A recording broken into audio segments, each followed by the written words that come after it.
Hey everyone, I'm back with another update.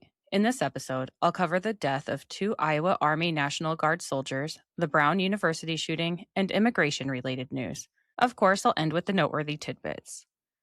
On the 13th, two Iowa Army National Guard soldiers, Sergeant William Nathaniel Howard and Sergeant Edgar Brian Torres Tovar, were killed in an ambush attack by a lone ISIS gunman in Palmyra, central Syria.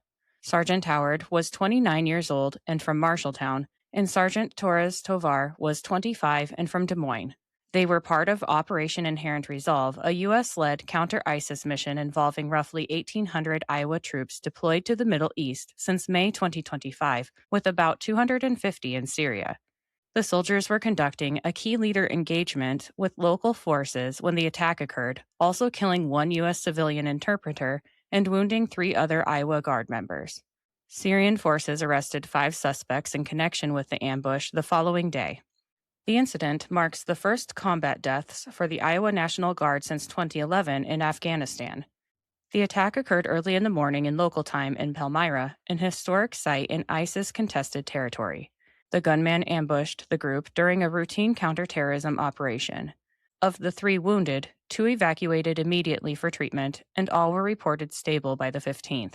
U.S. forces engaged the attacker, who was killed at the scene. President Trump vowed very serious retaliation against ISIS, stating at a White House event on December 14th, "There will be a lot of damage done to the people that did it." The Pentagon confirmed the mission's focus on defeating ISIS remnants. Sergeant Howard was a husband and father, the son of Meskwaki Nation Police Chief Jeffrey Bunn, a UAW Local 893 chapter, and was described by family as the first in and last out, no one left behind. He enlisted in 2017 and deployed with the 2nd Brigade Combat Team, 34th Infantry Division. Sergeant Torres Tovar was a dedicated family man from a close-knit household. He joined the Guard in 2019 and was known for his pride in service and commitment to counterterrorism efforts. He was also part of the 2nd Brigade Combat Team, 34th Division. Both are remembered by relatives and friends as proud patriots who volunteered for deployment to protect their communities. Iowa Governor Kim Reynolds called this attack a devastating loss, urging Iowans to pray for the families and saying, "Our hearts are heavy today." Senator Joni Ernst echoed, "Our Iowa National Guard family is hurting," and flags were ordered at half-staff statewide. Memorial services are pending and counseling support has been activated for the Guard. The attack underscores risks in Syria despite reduced U.S. troop presence and has renewed calls for accelerated ISIS defeat amid escalating regional tensions. Let's shift to the Brown University shooting. On December 13th, there was a mass shooting at Brown University in Providence, Rhode Island, during the second day of final exams for the fall semester. A lone gunman entered an unlocked engineering building and opened fire in a classroom, killing 2 students and wounding 9 others. The attack paralyzed the Ivy League campus, leading to an immediate lockdown and a multi-agency manhunt that continued up until the time I'm writing this in the early hours of December 16th, without a suspect in custody. The timeline is as follows. At 4:05 p.m. Eastern Time, the shooting began in room 166 of the Barras and Hawley building, home to the School of Engineering and Physics Department.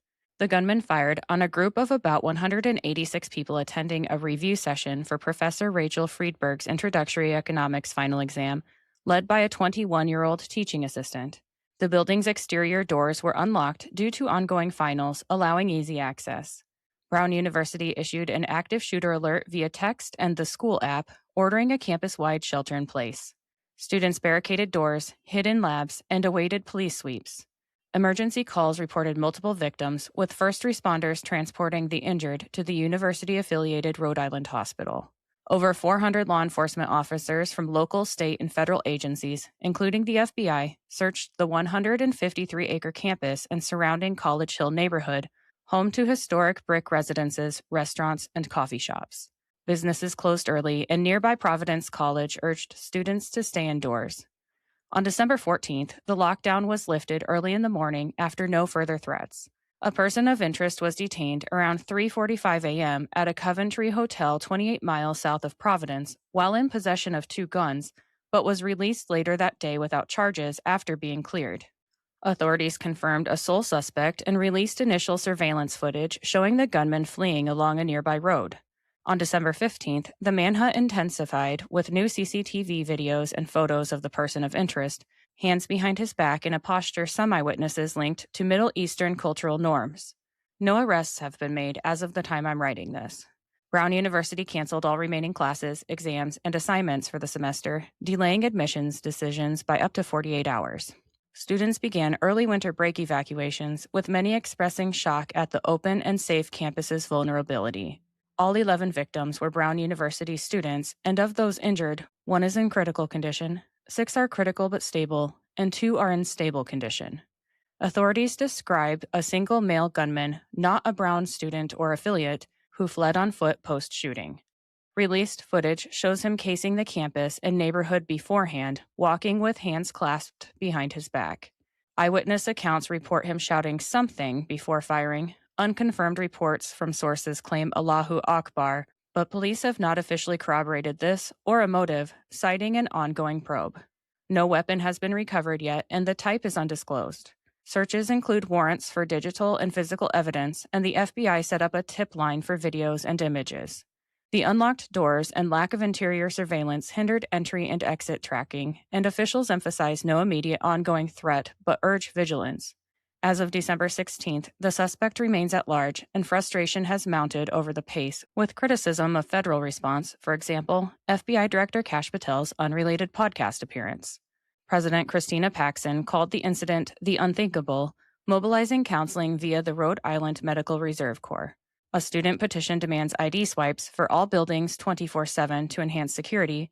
Admissions have been delayed, and blood donations surged at the Rhode Island Blood Center.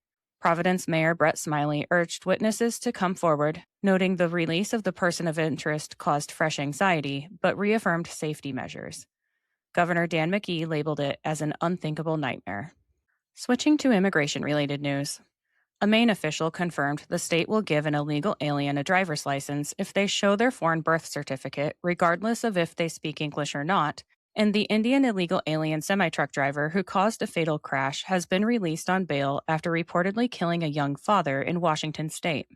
Obama-appointed Judge Judith Levy gave an illegal alien a soft sentence after he was found guilty of raping and sodomizing a woman with cerebral palsy and cognitive delays, dragging her into an apartment building's laundry room. Thanks to this dumbass judge who needs to be impeached, this man may be released in just 2.5 years. Border Czar Tom Homan called for politicians, governors, and mayors who constantly attack ICE and Border Patrol agents to please stop, as it is putting them in danger, and Congressman Chip Roy called for a swift passage of his legislation that pauses all immigration. Roy said of the matter, "We need to pause immigration, fix our system, end diversity visas, end chain migration. Stop H-1B abuse, end birthright citizenship, codify what POTUS has done, stop having taxpayers fund illegals in schools, and we've got to recenter our entire immigration system." Now it's time for the noteworthy tidbits, which are brought to you today by Zevo Life. Let me tell you about them quick. Looking for a game-changing way to improve your health? Zevo Life is the world's most nutrient-dense whole plant, packed with over 50% plant protein, essential amino acids, fiber, and antioxidants. Harnessing the best nature has to offer, Zevo Life nourishes your body while driving your performance, vitality, and overall well-being. Each serving is a concentrated source of clean, well-balanced nutrition designed to support modern lifestyles, and just 1 teaspoon a day supports your gut, boosts energy, and promotes healthier skin and hair. It's no wonder that it's receiving rave 5-star reviews. Step into a healthier future with a 30% discount and a 30-day risk-free guarantee by visiting zivo.life and using my promo code. To support my show and to receive 30% off your entire order, enter in my promo code JADE, that's JADE, at checkout.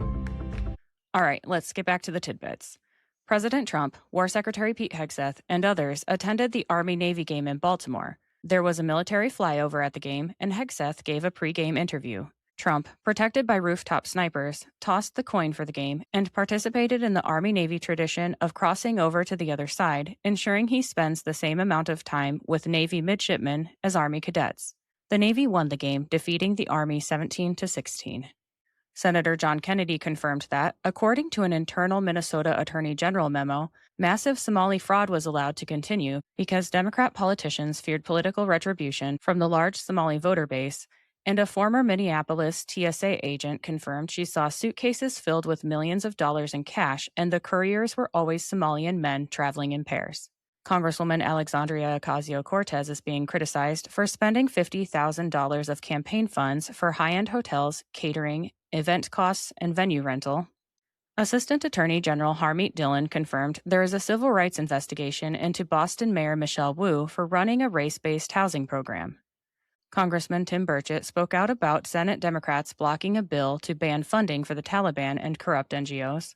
The Department of Justice is suing Fulton County, Georgia, to unveil 2020 election records as officials are accused of hiding ballot stubs and signature envelopes. People are demanding an immediate retraction or potential lawsuit against MS Now after their legal reporter claimed President Trump was pictured with minors or survivors of Epstein. Democrats redacted their faces, but they're the faces of adult models, and the photos had already been released to the public. Staff Sergeant Andrew Wolf was released from the hospital, and his mother said he is going to recover. President Trump said truckloads of evidence will be coming out proving the 2020 election was rigged. According to Real Clear Politics, President Trump is the most popular president this century at this point in his second term. With all of the horrible news we've had lately, I thought I'd end with First Lady Melania's post in response to everything, saying, "My thoughts and prayers go out to the families of the people who lost their loved ones around the world. In this difficult time, we are celebrating Christmas, and I'm thinking about them, what they're going through. My heart is with them." That's all I have for today. I'll be back with another update soon. Until then, please like, subscribe, and share this podcast, and follow me on Instagram and X at Shades of Jade Pod. Thank you for listening and have a great day.